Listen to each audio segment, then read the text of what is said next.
हटवत असताना आग लागली असं समजतंय। होर्डिंग हटवताना पेट्रोल पंपावर ही आग लागल्याची माहिती कळतीये। अग्निशमन दलाकडून तात्काळ आगीवर नियंत्रण मिळवण्यात आलंय अशी सुद्धा माहिती समजतीये। महाकाय होर्डिंग तिथे कोसळलं, अनेक जण जखमी झाले, अनेकांचा दुर्दैवी मृत्यू झाला आणि आता ते होर्डिंग तिथून हटवण्याचं जेव्हा काम सुरू झालंय तेव्हा अचानक तिथे आग लागली। मात्र या आगीवर आता नियंत्रण मिळवण्यात अग्निशमन दलाला यश आलंय असं समजतंय।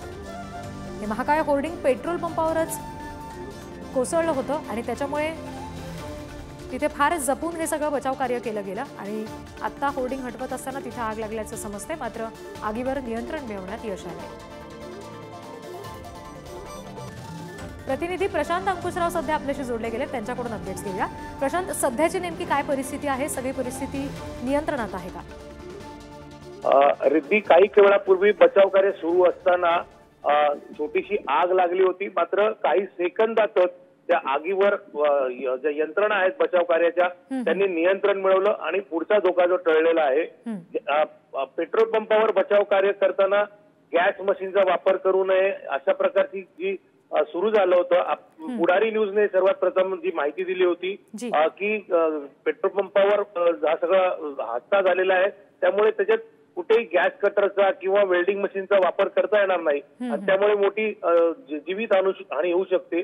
आज सकाळी देखील काही काळ म्हणजे अगदी काही सेकंदासाठी जी आहे ती कटिंग करत असताना छोटीशी आग लागली व त्याचा धूर झाला, त्यामुळे संपूर्ण ज्या पेट्रोल पंपाच्या परिसरामध्ये घबराट निर्माण झाली होती।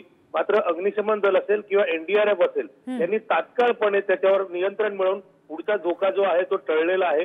आता या ठिकाणी एनडीआरएफ असेल, बृहन्मुंबई महानगरपालिका असेल, मुंबई अग्निशमन दल असेल आणि इतर ज्या बचाव यंत्रणा आहेत त्यात दिवस रात्र काम करत आहेत।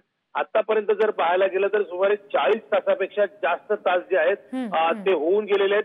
दिवस रात्र काम सुरू आहे। पेट्रोल पंप असल्यामुळे बचाव कार्यामध्ये फार अडथळे आहेत आणि ते अडथळे दूर करत बचाव कार्य सुरू आहे। मात्र आता आगीवर पूर्णपणे नियंत्रण मिळवलेलं आहे। जी प्रशांत, धन्यवाद या सगळ्या तपशिलांसाठी।